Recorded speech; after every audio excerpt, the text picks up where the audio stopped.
Okay, so let's start with our PYQs on FMGE and the subject of anatomy. I'm Dr. Ankit Khandelwal, anatomy faculty on our LNX platform, MBS and MS in anatomy. Let's start the questions. First question says, an elderly man is diagnosed with a slow growing tumor in the deep perennial pouch. Which of the following structures would be most likely affected? So basically they are asking us that, do you know the contents of deep perennial pouch? If yes, do you see any of these four options as one of the contents? That would be the answer. So first of all, let's do the basics. So deep perennial pouch. So what happens is that perineum is a space below the pelvis, and what separates pelvis from perineum is the pelvic diaphragm. So we over here imagine as a pelvic diaphragm, right? And below we have the perineum. Perineum will have a membrane that is known as a perineal membrane, right? This perineal membrane is basically located where? This perineal membrane is located as the inferior fascia of urogenital diaphragm. So therefore, the space above it will be lying away from the skin, so that is known as the deep perineal pouch, and the space below the membrane is superficial perineal pouch. Now when we say urogenital diaphragm, here we mean that we have that urethra that is coming down. So there will be a prostatic and a membranous urethra. So basically it's a membranous urethra, and around it you have a muscle, for example the sphincter urethrae and a deep transverse perineal muscle. So these two muscles form the urogenital diaphragm. What are these? Sphincter urethrae and deep transverse perineal. And remember, in males we have a gland over here that is bulbourethral gland. Why we call it as bulbourethral gland? Though it is located adjacent to the membranous urethra, the reason is that the ducts of this gland, they open down into the bulbar part of urethra, which is going over here. So these glands over here are known as bulbourethral glands. So as you can see, the bulbourethral glands are a content of deep perineal pouch, and therefore this should be our answer, and hence it is. This is our answer over here. But if you look at the other options, corpus spongiosum. The corpus spongiosum is a continuation of the bulbospongiosus muscle.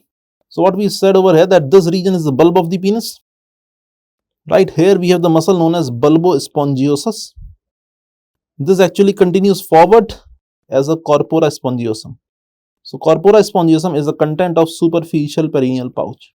Therefore this is not the answer. Bartholin glands are present in females. They are also located in the superficial perineal pouch and superficial transverse perineal muscle. As you have seen a muscle over here that was known as deep transverse perineal. Similarly, parallel to it, a muscle will be located inferiorly below the perineal membrane, and that is known as the superficial transverse perineal. So this is also located in the superficial perineal pouch. Therefore, the answer for over here will be the bulbourethral glands. So the topic over here is we should know about the deep perineal pouch contents and the superficial perineal pouch contents. That's the whole topic. And what is separating them is the perineal membrane between them. Okay, let's move to the next one. Okay.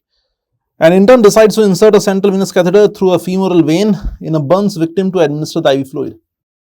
However, while inserting the needle, he accidentally injures the structures lying in the femoral sheath. Which of the following is unlikely to get injured? Unlikely to get injured. So here we should know the basic anatomy of the femoral vein and the femoral sheath. That's a very good question. Then let us see over here what actually happens. See, this is the anterior superior iliac spine, and that is, imagine the pubic tubercle over here. Between them lies the inguinal ligament, right? And therefore, above we have the external iliac artery, which comes down as the femoral artery. This is the femoral artery. Medial to this artery, we have the femoral vein that continues as the external iliac vein. So this is the femoral vein.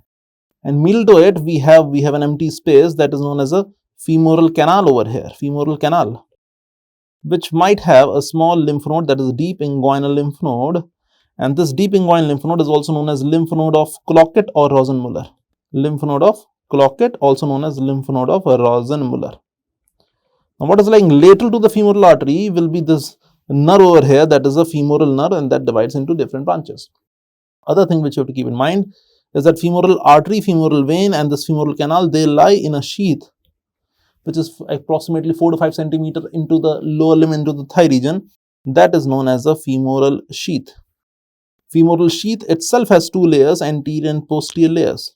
The anterior layer of the femoral sheath is formed by fascia transversalis.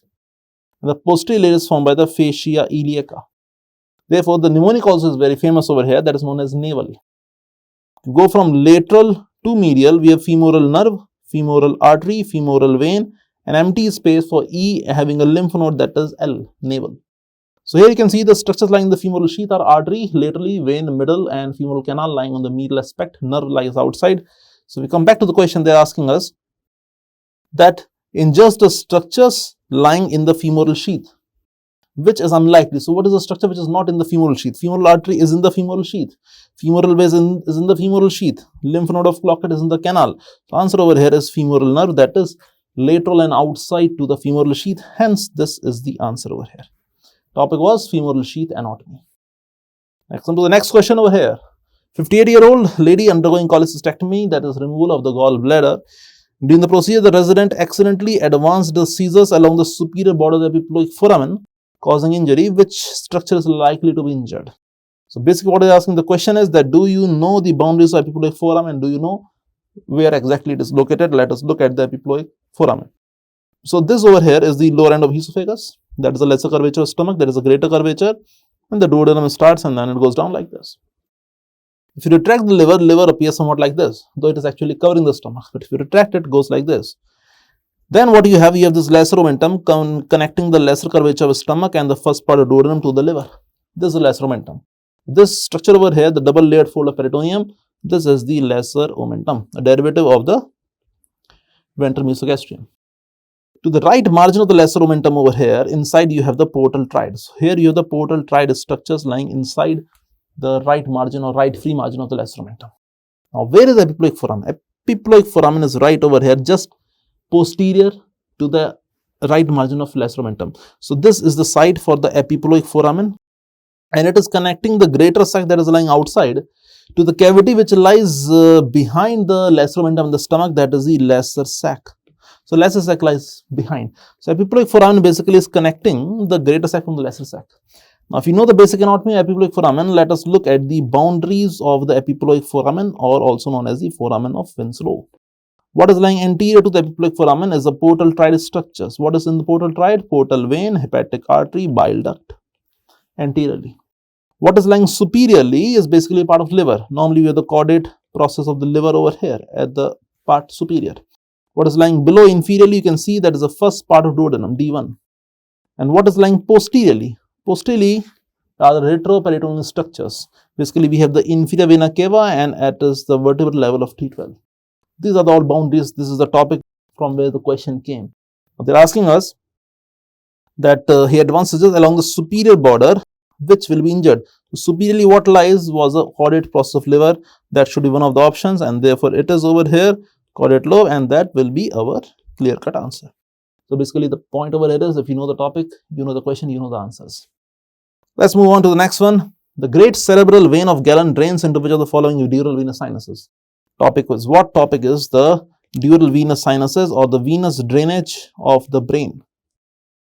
The dural venous sinuses. If we look at a sagittal view, we have this big sinus in the midline superiorly, that is known as superior sagittal sinus, and the venous blood is going in this direction.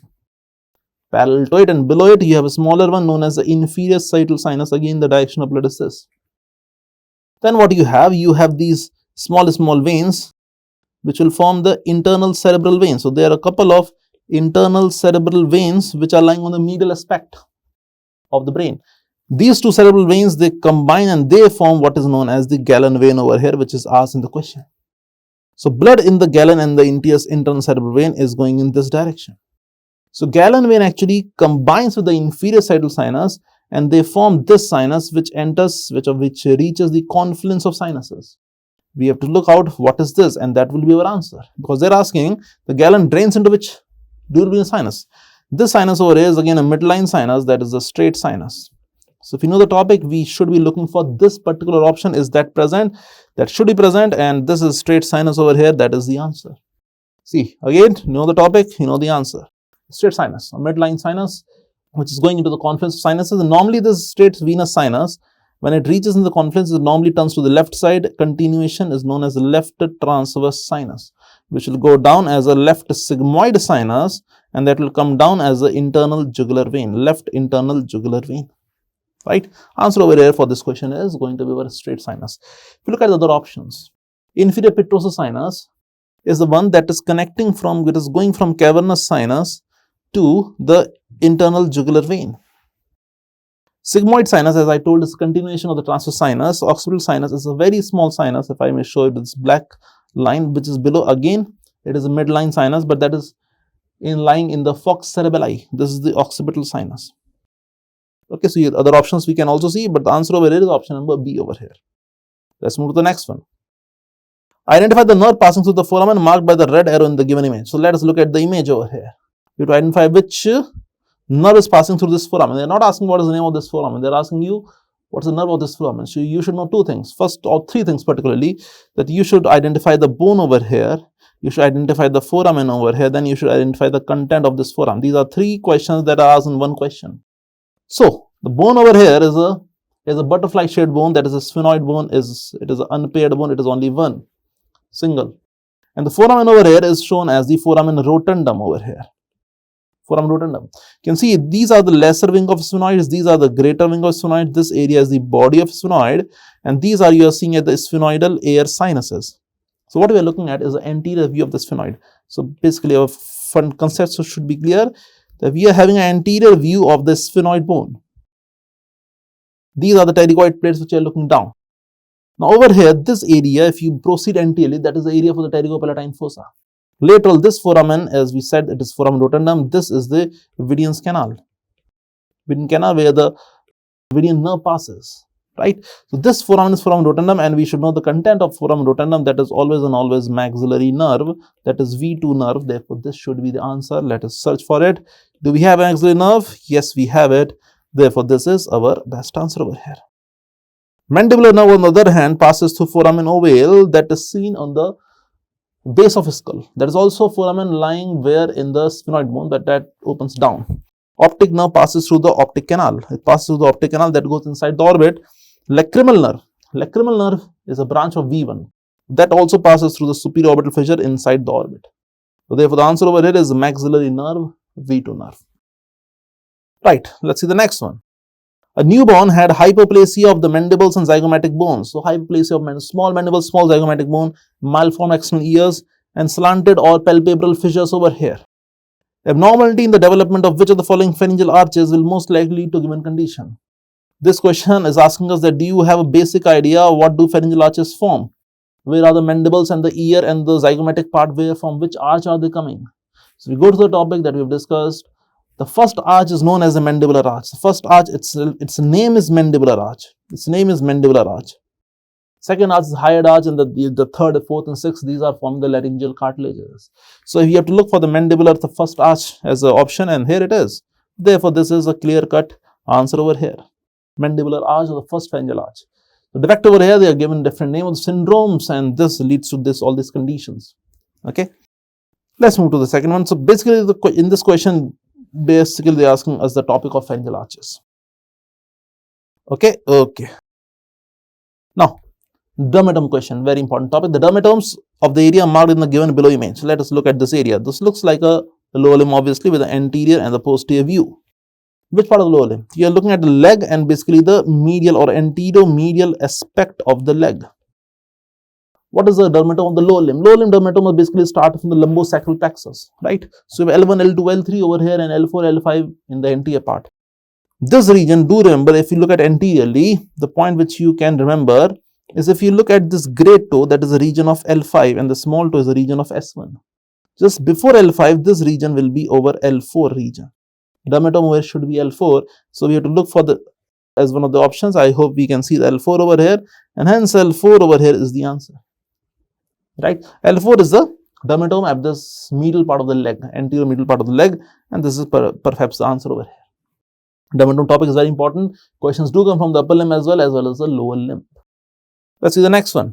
Okay, another question, cadaveric image. The given image in a dissected specimen of the posterior surface of the knee. So it is basically they are taking up from the popliteal surface. Posterior surface of the knee is the popliteal surface. What is the nature of the gait associated with the damage to the structure marked in the image below? That's a very good question. So they are asking you that, first of all, they have given us a popliteal surface. They have made an arrow towards a structure that is probably a nerve, and they are asking you, do you identify this nerve? If yes, fine. Then if that nerve is damaged, then what sort of gait will be there? That is the question. Good question. So let us see over here. Already it's a big good hint of the lateral medial already given. The arrow is pointed on towards over here. So you can see over here that there is a nerve that is going down, straight down, and there is a nerve that is going in the lateral aspect. We all should be very much clear that there is a sciatic nerve, and at the upper margin of the popliteal fossa. It divides into lateral common peroneal nerve and goes down directly below as a tibial nerve, and there is a sciatic nerve over here. Therefore, arrow is towards the common peroneal nerve. Now, the next question, if the CPN is injured, what will happen? Understand that too. So, what happens is that CPN is one of the most common nerves to be injured in lower limb because it is lying laterally outside close to the neck of fibula. It turns around the neck of fibula. So, first of all, it is posterior in the popliteal fossa, then it curves around the neck of fibula, it comes anteriorly, and as it comes anteriorly, it divides into two nerves. One that goes laterally is a superficial peroneal nerve, one that goes anteriorly is a deep peroneal nerve. This is a common peroneal nerve. This, imagine, is the neck of fibula region. This is the neck of fibula area. The superficial peroneal nerve will supply the lateral compartment of the leg. What do? They have the peroneus longus, peroneus brevis. They are basically everters of foot. So, foot will have less eversion, it will be more inverted. Fine. If the CPN is injured. Now, imagine if this is injured over here. Now, what happens to DPN? DPN supplies the anterior part of the leg. Anterior part of the leg are basically the extensors of the leg. Extensors of the leg or extensors of the foot. Extensors of the foot mean they do the dorsiflexion, that is their normal function. So, if the DPN is injured due to CPN injury, the dorsiflexion will not be possible. What will happen to the foot? The foot will be dropping down like the wrist drop. There will be foot drop, that is known as foot drop. So, when there is foot drop, when the person is walking, how will the person walk? Imagine this foot drop and you need to take another step. If you simply take a normal step, then your toes will be rubbing against the floor. So, you need to have a high stepping gait over here, so that when you place your foot, then it is okay, then your toes are not rubbing against the floor.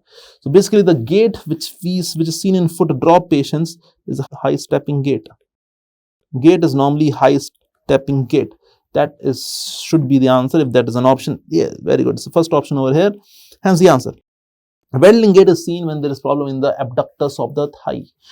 Wide stepping gait, again, wide stepping when the balance is not good. And cautious gait is obviously cautious, meaning by you are working very slowly, could be many features over here. But in this question, this high stepping gait is a feature of the foot drop. That is commonly the answer over here. Let's move to the next one. Which are the following arteries supplies foregut derivatives of the digestive system? That's a pretty, I would say, not a question, it's pretty easy question. So, you have three parts of gut normally, which are our foregut, midgut and hindgut. Foregut, midgut, hindgut. The foregut is supplied by an artery of the abdominal aorta known as celiac trunk. The midgut by an artery, superior mesenteric, and the inferior or the hindgut by the inferior mesenteric artery. They have asked about this celiac trunk, which comes at around the T12 level of the abdominal aorta. And therefore, this would be our answer. Celiac trunk is the answer. Celiac trunk over here is the answer over here. And let us see others also, that this SMA comes around the L1, L2 junction. IMA is around the L3 vertebral level. So, these are the vertebral levels from where these arteries are coming from the abdominal aorta. These are unpaired arteries. These are unpaired, not paired. These are unpaired arteries. So, SMA supplies the midgut, IMA supplies the hindgut, abdominal aorta is a complete abdominal aorta. Okay, pretty straightforward question, I would say. Next one, a middle-aged female, long question. A middle-aged female comes to the clinic for follow-up 3 weeks after having a parotidectomy. So, parotid gland was removed. After 3 weeks, this lady came. She complains of flushing, sweating and burning sensation on the left side of her face. Every time she sits down to have a meal. So, whenever she tries to have a meal, she has that abnormal sensation on the face. She had flushing, sweating. So, what is this? Is over here is famously known as Frey's syndrome. Frey's syndrome, where after surgery, fibers of auriculotemporal nerve, they cross-communicate with the greater auricular nerve over here. So, it is also known as auriculotemporal syndrome. It is also known as auriculotemporal nerve syndrome, or simply syndrome we can call it as. Basically, this involvement of the auriculotemporal nerve over here. And they are asking the postganglionic parasympathetic nerve fibers. The postganglionic parasympathetic nerve fibers, of which of the following nerve is the likely culprit for this patient's symptoms? So, they are asking about the postganglionic parasympathetic nerve fibers. So, what's the ganglion over here? The ganglion over here will be the otic ganglion. The ganglion over here will be the otic ganglion, where the preganglionic are basically the lesser petrosal nerve from the 9th, and the postganglionic are the auriculotemporal nerve from the V3. They are asking about the postganglion, that is indirectly or directly they are asking you always about the auriculotemporal nerve. Auriculotemporal nerve is a branch of V3. V3 comes out from the foramen ovale. Now, in this image, you have to search for auriculotemporal nerve. Let us look at this image. Here we can very well understand that this is the anterior aspect, that's the posterior aspect. A, B, C, D different options are given over here. Let us try to see them. Okay, let us see what are the various nerves. So this over here is the trigeminal nerve. This which is going, the top is V1 through the supraorbital fissure. This option B over here will be V2 maxillary nerve, and you can see this ganglia will be pterygopalatine ganglia. The one nerve that is going down through the foramen ovale, this will be V3, that is a mandibular nerve. And there are a lot of branches of mandibular nerve as are shown over here, both from the anterior and the posterior part. Now, what is the property of auriculotemporal nerve? Auriculotemporal nerve recurs back, it supplies the auricle in the temporal region. It goes to the scalp. So it has to go towards the scalp, therefore this nerve over here will be the auriculotemporal nerve. Option number D will be our answer. What are the other options? Option number A will be a branch from the cervical plexus. This will be the lesser occipital nerve going towards the posterior part of the scalp. Option number C will be going over here, and it could be a branch from the anterior division or posterior division, that is the inferior alveolar nerve that goes to the mandibular foramen. Identify all the nerves. Look for the auriculotemporal nerve. Option D looks like the best bet over here, and option D is the particular our answer over here, right? So here we can very correctly see that option number D over here is the answer. Option number D over here is our best possible answer over here. So you see that how they are asking questions. The topics are same, the concepts are same. Just have to identify the structures. Okay. Sometimes the logic, common sense plays a role. When you're saying auriculotemporal nerve, you know the phrase syndrome, that is very famous syndrome. You should look at a nerve that is going towards the auricle as well as the temporal region. That is the nerve over here. It's a branch of V3. Let's see the next one. A surgeon performs a difficult neck dissection, has accidentally injured the hypoglossal nerve. So 12th cranial nerve was injured during neck dissection. The 12th cranial nerve was injured. Which triangle of the neck is probably dissecting? Very good question. So there are various triangles in the neck. We have the anterior and the posterior triangle. Anterior triangle has carotid, muscular, submandibular, submental triangles. Posterior triangle has the occipital and subclavian triangle or the supraclavicular triangle. There are around 6 subdivisions of the triangles. Out of these 6 divisions, where would the hypoglossal nerve lie? That is the question. See, muscular triangle where it is located, it's located anteriorly where we have the strap muscles. The strap muscles, that is the region of the thyroid gland and thyroid cartilage over here. Here, do we have hypoglossal nerve? Answer is no. Carotid triangle over here, where we feel the carotid pulsations. Now, if you look at the carotid triangle, it's basically having carotid sheath. If you prolong it upward, what happens is the ECA, the external carotid artery, is given off over here. And from the ECA, you have the superior thyroid artery coming down and the lingual artery going over here. Now, there is that nerve which just loops over over which the lingual artery will make a loop, that is a hypoglossal nerve. Therefore, the hypoglossal nerve should be present, if at all, in the carotid triangle. Let us see also other options, but till now this looks at the best bet. Other options over here are posterior triangle. The posterior triangle is over here. Hypoglossal nerve has nothing to do posteriorly. It has to go to tongue. So the lingual artery going to tongue, hypoglossal nerve going to tongue. Remember that correlation. Submental triangle. Again, submental triangle is a small triangle over here between the two anterior value of digastric muscles. This submental triangle has only few lymph nodes known as submental lymph nodes, which drain the middle of the chin and the tip of the tongue. The chin over here, the middle part of the lower lip and the tip of the tongue.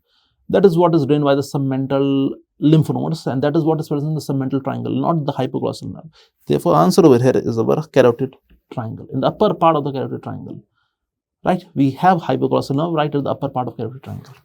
And also do remember, I can give you one more hint over here. See, what is that? There is a sheath known as carotid sheath, if you remember. On the lateral side, we had the internal jugular vein. On the medial side, we had this carotid arteries. Right? And remember here, we also had a loop of nerve that was known as the ansa cervicalis. And if you remember, then this ansa cervicalis over here, was formed from C1, C2, C3. And the C1 was carried by hypoglossal nerve. It is also giving you one more hint that why hypoglossal nerve should be present at the upper part of the carotid triangle, because it is present at the upper part of carotid sheath. Right? Therefore, this carotid triangle will be the best answer over here. Okay, next one. A young male patient presented with pain and stiffness in the neck following an accident. Pain and stiffness in the neck. On examination, the right shoulder is drooping and has difficulty shrugging the shoulder. Right shoulder is drooping down. So the muscle which was pulling the right shoulder is not working and is unable to shrug the shoulders. That is why the shoulder is drooping down. So there should be a muscle over here which is pulling the shoulder at its normal level. Which muscle is likely to be paralyzed is what they're asking. First of all, let us have a basic idea. If you look at the posterior view, suppose this is the midline, that is the scapula on both the sides, right? So there should be a muscle which should be attached over here, which is pulling the scapula upward. What is this? This is the trapezius. So you have the upper fibers and the middle fibers and the lower fibers. This is how the trapezius has a triangular muscle. So the upper fibers of trapezius are over here. Trapezius is the main muscle, helps in shrugging of shoulder. So therefore, you have to go with the muscle trapezius. If you look at the other options, deltoid is present more laterally. Latissimus dorsi is coming from below. It is coming from below. Serratus anterior is going from here into the ribs. It helps in pushing, punching. When the serratus anterior muscle problem, then there is winging of scapula. When there is more prominent medial body of the scapula. Therefore, the answer over here is our trapezius, which is supplied again by the spinal root of accessory nerve with the proprioception from C to C3. Trapezius muscle, a very important muscle, forms the posterior boundary of the posterior triangle of the neck. Okay, let's see more over here.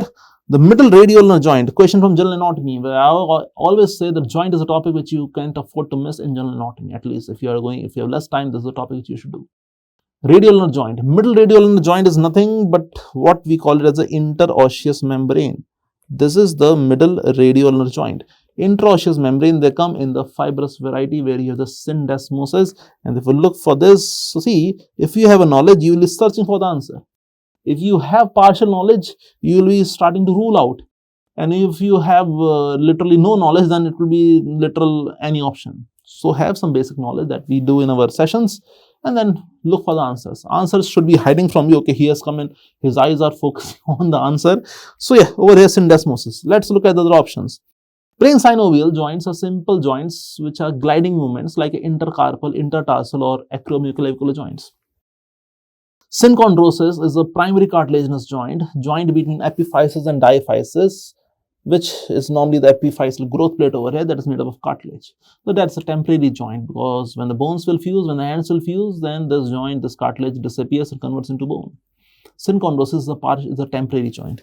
Symphysis is a secondary cartilaginous joint normally present in the midline. You have the names like pubic symphysis. Partial movements are over there.